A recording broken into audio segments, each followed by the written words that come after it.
Olá, olá, meu aluno Sote, minha aluna Sote, vamos a mais uma aula bem interessante, bem legal, falando aí da função afim, um tipo de função afim bem legal, pode ser pegadinha no teu vestibular, então olho na tela, vem com o Marcão, função constante. Dá uma olhada aqui na tela.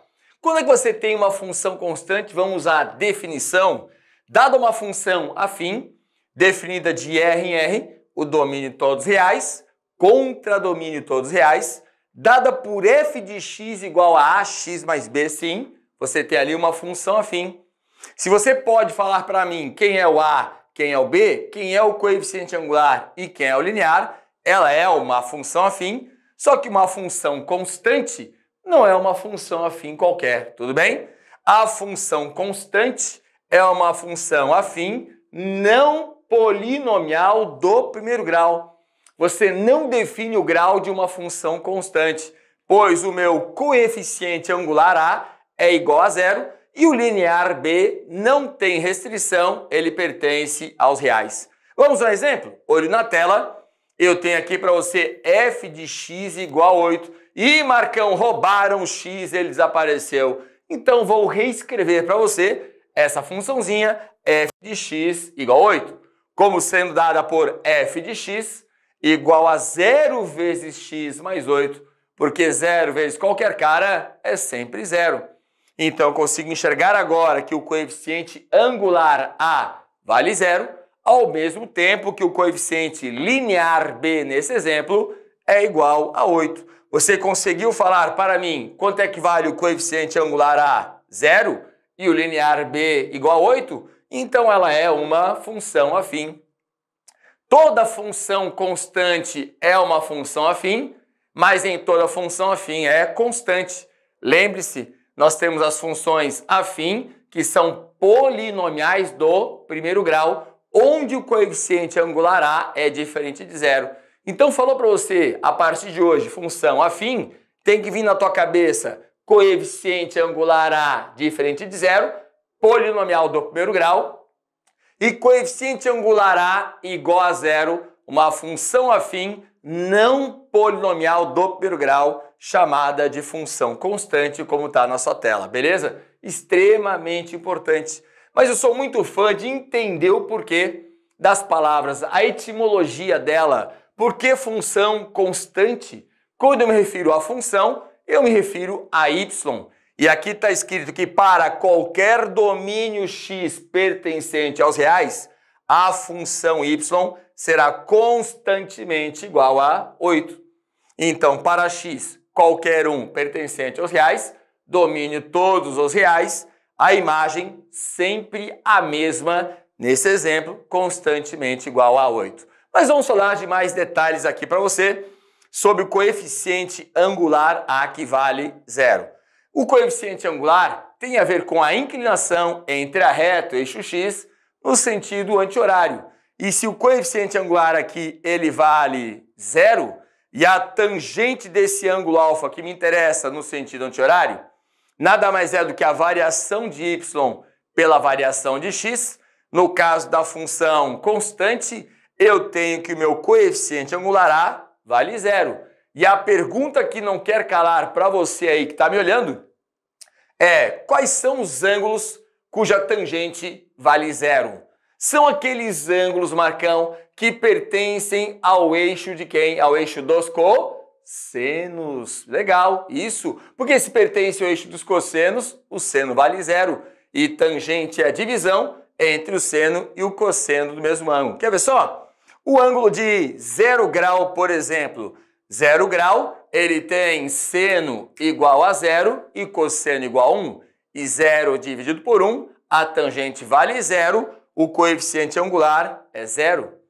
Para o ângulo de 180 graus, de 360 graus ou qualquer arco côngruo a eles, qualquer ângulo que cai em cima do 0, do 180 ou do 360 graus, sempre nós teremos a tangente naquele cara sendo 0, pois naquele cara nós teremos lá o seno sendo 0, a tangente 0, o coeficiente angular é 0.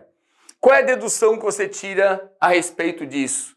Se eu tenho coeficiente angular a igual a 0 e o coeficiente angular é a tangente desse ângulo, que pode ser o ângulo de 0 grau, 180 graus, 360 graus ou qualquer arco côngruo a eles, que coincida com um desses três caras, significa que o gráfico de uma função constante só pode ser uma reta paralela ao eixo das abscissas, ao eixo x. Isso é extremamente importante. Eu quero que você veja a função constante, primeiramente, no diagrama de Euler-Venn. Eu tenho aqui casa de x, casa de y, e para x, que é domínio, eu vou escolher qualquer valor real. Eu quero que x seja menos 1. Então tá lá casa de x, casa de y. Eu quero que o domínio agora seja igual a menos 1. Para domínio menos 1, f de menos 1, a imagem y vale 8. Então, olha lá, que legal, interessante, hein? Então, você tem domínio menos 1, a imagem sendo igual a 8. Eu quero que o meu domínio agora seja 0. Calcula comigo a f de 0. F de 0 vai ser também igual a 8. Então, quando o domínio for 0, a imagem y será igual a 8. Ligo 0 com 8. Legal? Eu quero calcular a f de 1. O que acontece com a imagem quando o domínio for igual a 1 positivo. Então, f de 1 também vai ser igual a 8. Domínio 1, imagem é igual a 8. Tá lá, liga 1 com 8. E mais um carinha para ficar legal, eu quero domínio sendo igual a 2. Para domínio 2, f de 2 vai ser também igual a 8.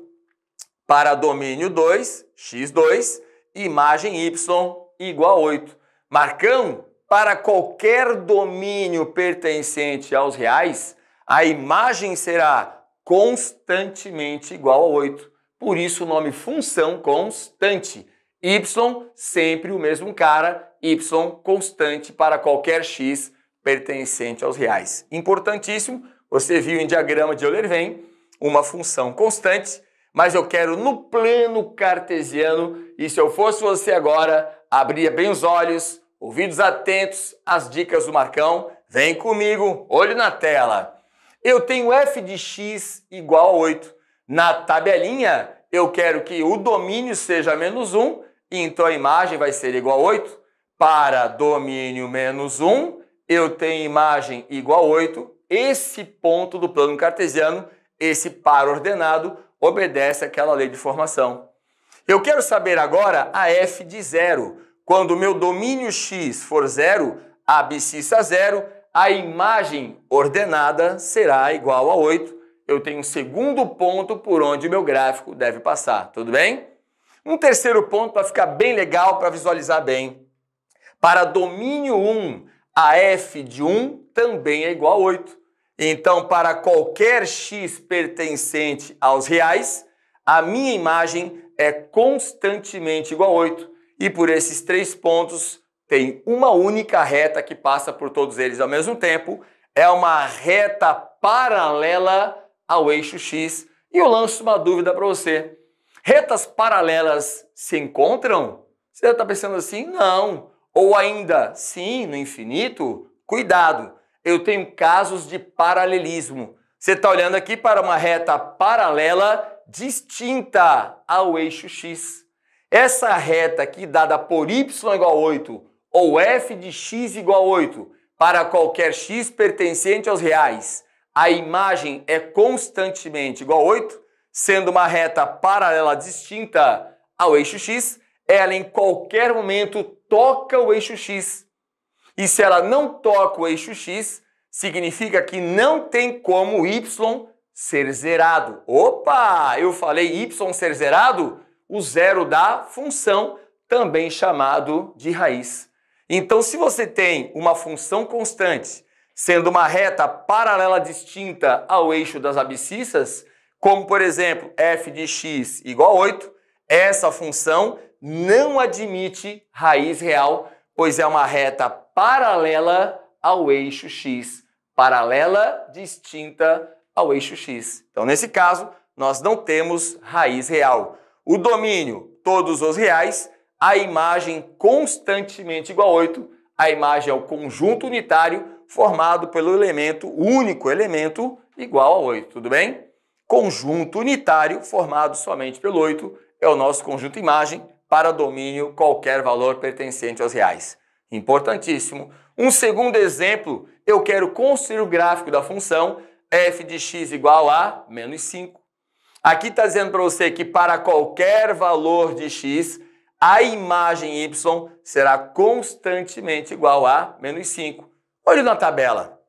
Coluna x, coluna y, f de x. Y você escreve em função da letra x. Vamos lá? Eu quero que o domínio seja menos 1. F de menos 1 é igual a menos 5. Está lá no plano cartesiano. Para domínio menos 1, a imagem é igual a menos 5. Meu primeiro par ordenado que obedece a essa lei de formação. Uma função nada mais é do que o conjunto dos infinitos pares ordenados que obedecem uma lei de formação. Legal? Vem comigo, bora! Eu quero que o domínio seja igual a 0. A f de 0 é igual a menos 5. Opa! Se x vale 0, é um ponto que pertence ao eixo y. Domínio 0, imagem menos 5. Legal? E mais um pontinho para ficar bem bonito. Eu quero ver o que acontece com a minha imagem quando o domínio for 1. F de 1 é igual a menos 5. Para qualquer valor de x pertencente aos reais, a imagem é constantemente igual a menos 5. A função é constante. Eu só tenho uma única reta que passa por esses 3 pontos, sendo uma paralela distinta ao eixo x. Então tá lá, y igual a menos 5, também é uma reta paralela distinta ao eixo x. E essa reta paralela distinta ao eixo das abscissas não toca o eixo x. E se não toca o eixo x, mais uma vez, não tem como y ser zerado.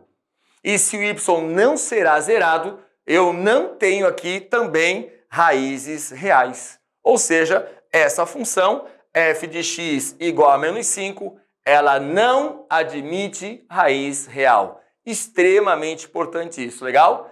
Mas tem um caso que é bem interessante. Temos aqui domínio todos reais, imagem sendo conjunto unitário formado pelo único elemento, que é o menos 5. Mas um caso bem especial de função constante esse cara. Geralmente não é falado e aí vem as pegadinhas em vestibulares e concurso público, tudo bem? Então, olho na tela, eu tenho f de x igual a 0. E o que ele está me dizendo? Para qualquer valor de x, a função y será constantemente igual a 0. Vamos à tabelinha? Eu quero que o domínio seja menos 1. Para domínio menos 1, f de menos 1, a imagem vai ser igual a 0. Olha lá, se y vale 0, é um ponto que pertence ao eixo x. Legal. Eu quero um segundo par ordenado dessa minha função. Olha lá. Para domínio 0, f de 0, a imagem também vai ser 0. Se eu tenho y igual a 0, é um ponto que pertence ao eixo x. Eu já tenho aqui 2 pontos que eu estou vendo que pertencem ao eixo x. Esses 2 pontos, eles têm y igual a 0. Que é o zero da função, porque y é quem você escreve em função da letra x. Legal? Isso é importante. Um terceiro par ordenado, a f de 1 para domínio 1, a imagem y vai ser igual a 0. Mais uma vez, eu tenho y sendo 0, é um ponto que pertence ao eixo x. Eu tenho uma única reta que passa por esses 3 pontos, é uma reta paralela coincidente ao eixo x. E se é uma reta paralela coincidente ao eixo x, a frase a função constante não admite raiz real é falsa. Porque para f de x igual a 0, eu tenho aqui infinitas raízes reais. Se a função f de x igual a 0 é uma reta paralela coincidente ao eixo x, então eu intercepto o eixo x em infinitos pontos. Em todos os infinitos pontos em que essa reta paralela encontra o eixo x, coincide com ele, naqueles pontos eu tenho y igual a 0. Então essa função admite infinitas raízes reais. Extremamente importante. Então o domínio são todos os reais, a imagem é o conjunto unitário formado pelo único elemento que é 0. Para qualquer domínio pertencente aos reais, a função y, a minha imagem é constantemente igual a zero, y será sempre zerado para qualquer valor de x pertencente aos reais. Mais uma vez, essa função admite infinitas raízes reais. Extremamente importante, legal? Feito isso, vamos a uma questãozinha. É uma questãozinha de física que eu achei interessante fazer essa correlação com a matemática em se tratando de função constante. Olho na tela para o enunciado.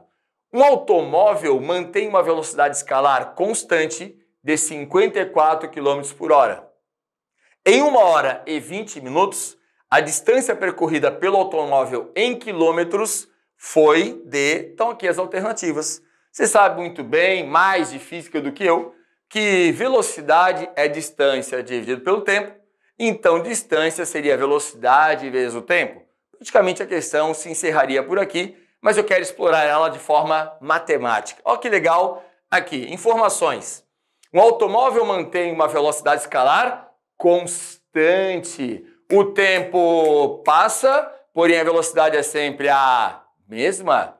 Isso, show de bola. Aí ele fala de 54 km por hora e pergunta qual é a distância percorrida. Mas ele quer saber a distância percorrida por esse móvel, né, que tem aqui uma velocidade de 54 km por hora. E aí nós temos o tempo em 1 hora e 20 minutos. Aí eu pergunto, tá casando? Não, eu tenho ali hora, tem minutos. Pensa comigo, o que 20 minutos representa de 1 hora? Marcão, é a terça parte de 1 hora, pois 1 hora são 60 minutos, então 20 minutos é a terça parte de 60. Então tem aqui 1 hora mais 1/3 de hora. Vamos pensar fácil? Não quero tirar o mínimo. Esse 1 para mim vai ser 3/3 mais 1/3, 4/3 de hora, é 1 hora e 20 minutos, é o tempo que eu utilizarei. Mais uma vez, fazer ela de forma física, tranquilo, eu não vou nem questionar se é fácil ou difícil. Mas eu quero que você veja o gráfico dessa função. Velocidade é em função do tempo, lá do MRU, né? Movimento retilíneo uniforme. Velocidade em função do tempo, velocidade constante. Então tem que ter aqui um gráfico, alguma coisa paralela ao eixo dos tempos. Que alguma coisa é essa, Marcão? Uma reta? Não, porque nós não podemos ter tempo negativo. Então tem aqui uma semi-reta. Eu começo a observar esse movimento no tempo inicial, tempo zero. A velocidade é constante de 54 km por hora. Então, no tempo inicial de observação do movimento, a velocidade é de 54 km por hora. O tempo passa e a velocidade não muda. Então, lá no tempo 4/3 de hora, a minha velocidade continua sendo de 54 km por hora. Ou seja, eu tenho aqui uma semi-reta paralela ao eixo dos tempos, uma funçãozinha constante. Legal? Aí ele pede a distância percorrida. Basta fazer o quê? A velocidade vezes o tempo. Então, a distância percorrida, velocidade vezes o tempo. Graficamente, a velocidade vezes o tempo corresponde à área daquele retângulo. E a área daquele retângulo é base 4/3 vezes a altura 54. E nós temos aqui, então, a distância percorrida. 54 vezes 4/3 vai dar 18 vezes 4. Simplifiquei 54 por 3. E 18 multiplicado por 4 dá 72 quilômetros, que é a distância percorrida. Questãozinha gabaritada para você. Letra A. Um casamento legal, bem bonito, entre matemática e física. Correto? Espero que você tenha entendido aí função constante, principalmente aos detalhes em que uma função constante pode sim admitir infinitas raízes reais. Legal? Olho na tela, fica com a dica do Marcão, fique bem, até a próxima.